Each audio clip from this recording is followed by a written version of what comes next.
အားလုံးပဲမင်္ဂလာပါတစ်ရှိခွန်ကားဗီဒီယိုကနေပြန်လည်ကြိုဆိုလိုက်ပါတယ်ဆရာကတော့တာရိုနဲ့လက္ခဏာဗီဒီယိုဆရာရဲအောင်ပဲဖြစ်ပါတယ်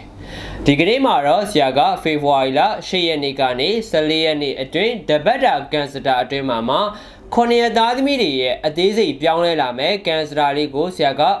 ဒီတာရော့နဲ့ပေါ့နော်အဲကမှနေ့နဲ့3ခုအကောင်းမှုဆုံးနေ့နဲ့3ခုကိုဆရာကရွေးချယ်ပြီးတော့ဖတ်ကြားပေးသွားမှာဖြစ်ပါတယ်အဲ့တော့ဒီတပတ်တာအတွက်အကောင်းမှုဆုံးနဲ့ကန်စတာအပြောင်းလဲအများဆုံးနေ့နဲ့3ခုကဘယ်နေ့နဲ့သားသမီးတွေဖြစ်မလဲဘယ်လိုကန်စတာအပြောင်းလဲတွေကိုရရှိပိုင်ဆိုင်ပြီးတော့ကြုံတွေ့ရမလဲဆိုတာကိုတော့ဆရာနဲ့အတူကြည့်လိုက်ရအောင်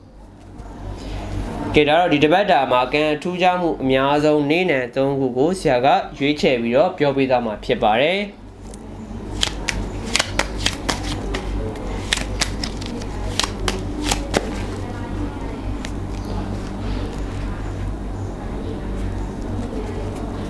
ကဲ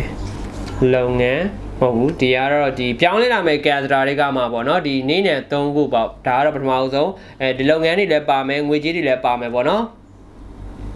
ကဲဘယ်ပိုင်းကဏ္ဍတွေဖြစ်မလဲဆိုတာတော့ပြီးရင်အသေးစိတ်ကြည့်မယ်ပေါ့အရင်ဆုံးကတော့နေ့နံကိုကြည့်မယ်နေ့နံအနေနဲ့ကကြတော့တနင်္ဂနွေသားသမီးဖြစ်ပါတယ်ပထမဆုံးကတော့ဒုတိယနေ့သားကကြတော့အင်္ဂါသားသမီးဖြစ်ပါတယ်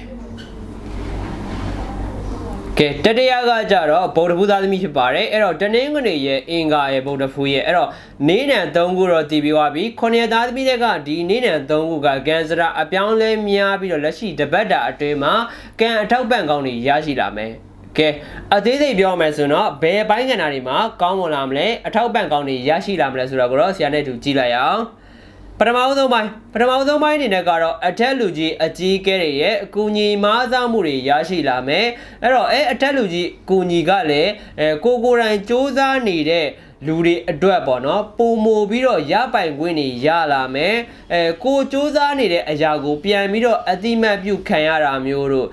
ကိုလုံနေတဲ့အရာတစ်ခုကိုဒီပေါ့နော်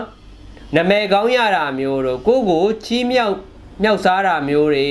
ကိုလိုချင်တဲ့အရာတစ်ခု achievement တစ်ခုကိုသူတို့ဘက်ကတွေပေါ့နော်တေးကြစဉ်းစားပြီးတော့ UAB ပေးတာမျိုးလေးတွေရရှိလာတတ်ပါတယ်ဒါကတော့လုပ်ငန်းကံဖြစ်ပါတယ်ဒုတိယတစ်ခုကကြတော့ဘယ်ပိုင်းကဏ္ဍလဲဆိုတော့ဒုတိယတစ်ခုကငွေကြေးကံအဲ့တော့ငွေကြေးပိုင်းနဲ့ပတ်သက်ရင်တော့ငွေကြေးကန်စတာလေးတဲ့ကတော့ကိုယ့်ရဲ့ဒီမိသားစုတွေဒါမှမဟုတ်ကိုယ့်ရဲ့ဒီပေါ့နော်ကိုယ့်ပတ်ဝန်းကျင်မှာရှိတဲ့လူတွေကြောင့်ပေါ့နော်ငွေကုန်ကြေးကြလေးတွေများမယ်ဒါကစိုးတာမဟုတ်ဘူးဒါပေမဲ့ငွေကုန်ကြေးကြလေးတွေများတဲ့အရာတစ်ခုကနှစ်ဆပြန်ဝင်တာမျိုးတို့သူများကိုကူညီပေးလိုက်တော့ကိုယ့်စီမှာရော်သားတာမျိုးမဟုတ်ဘဲနဲ့ကိုယ့်စီမှာထပ်တိုးလာတာမျိုးလေးတွေငွေကြေးရပေါက်ရလန်းလေးတွေပြန်ရရှိလာတာမျိုးလေးတွေကိုကကူညီပြီးပေးလိုက်တဲ့အရာတစ်ခုကပြန်ပြီးတော့ကျေးဇူးတုံ့ပြန်တာမျိုးမေတ္တာပြန်ပြီးတော့ရောင်ပြန်ဟတ်တာမျိုးလေးတွေလက်ရှိမှာကြုံရဖို့ရှိပါတယ်အဲ့တော့ကန်စတာအနေနဲ့ကကြတော့လက်တလုံးမှာတော့ဒီငွေကြေးကုန်နေပေမဲ့လည်းကိုကုန်သွားတဲ့အရာက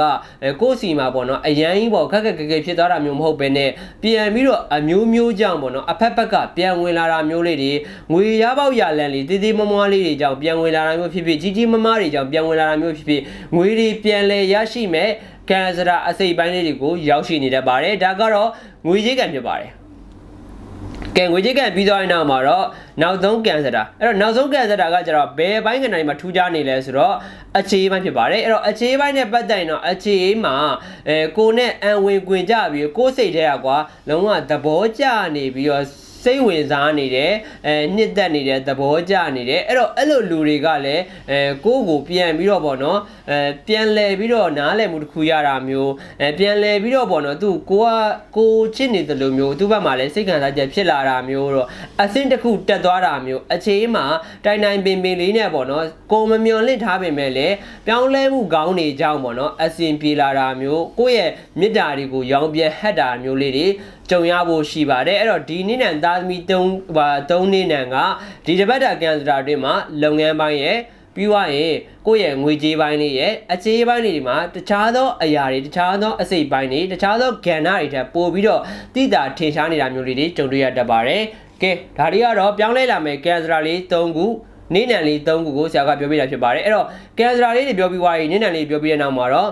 ကန်စရာကောင်းဖို့အတွက်ကန်ညက်နေဖြောက်ပေးရမယ့်ရည်ရည်လေးရှိတယ်ပြီးတော့လှူပေးရမယ့်ဟာလေးရှိတယ်အဲ့တော့ကန်ညက်နေပျောက်ကင်းမှုအတွက်ဆိုတော့စွန့်ပေးရမယ့်ဟာလေးကကြတော့ကိုယ့်ရဲ့အိမ်ဖျားမှာဆေးဘူးအခွန်နေဆေးဘူးအဟောင်းနေမသုံးတော့ဘူးမတောက်တော့ဘူးကိုယ့်အတွက်မလိုအပ်တော့ဘူးဆိုတဲ့ဆေးဘူးတွေကိုအမြန်ဆုံးစွန့်ပြေးပေးတာမျိုးတို့ပြန်လဲလှူဒန်းပေးတာမျိုးတို့လိုအပ်တဲ့နေရာတွေမှာပြန်ပြီးတော့ဒါနာလေးပြုလုပ်ပေးတာမျိုးလေးတွေပြုလုပ်ပေးပါဒါကတော့စွန့်ပေးရမယ့်ဟာလေးတွေဖြစ်ပါတယ်နောက်တစ်ခုကကြတော့လှူပေးရမယ့်ဟာလေးအဲ့တော့ကိုယ့်ရဲ့အိမ်ဖျားဒါမှမဟုတ်ဒီစက်ရဖျားလေးမှာကိုယ့်အနေနဲ့ပေါ့နော်နှင်းစီအဖြူ9ပွင့်လေးလှူဒန်းပေးပါပြီးတော့နွားနို့လေးတစ်ခွက်လှူဒန်းပြီးတော့ကိုယ့်ရဲ့ကန်စရာအညံလေးတွေပျောက်ကင်းသွားပြီးတော့ကောင်းမွန်တဲ့ကန်စရာတွေရရှိဖို့အတွက်ဆုတောင်းပေးလိုက်ပါဒါကတော့စိုးရမယ့်ဟာလေးနဲ့လှူရမယ့်ဟာလေးဖြစ်ပါတယ်လက်ရှိကာလအတွင်းမှာဒီနေ့နဲ့3ခုကငွေကြေးကန်လေးလည်းကောင်းတယ်ထီကန်လေးလည်းကောင်းတယ်ထီထိုးကျင်တယ်ဆိုရင်တော့2ကနန်းနေ3ကနန်းနေမြမြပါတယ်ကနန်းလေးထိုးပေးလို့ရတယ်ဒါကတော့တပတ်တာကန်စရာလေးဖြစ်ပါတယ်အဲ့တော့တပတ်တာကန်စရာပြောပြီးတဲ့နောက်မှာတော့ဒီပေါ့နော်နောက်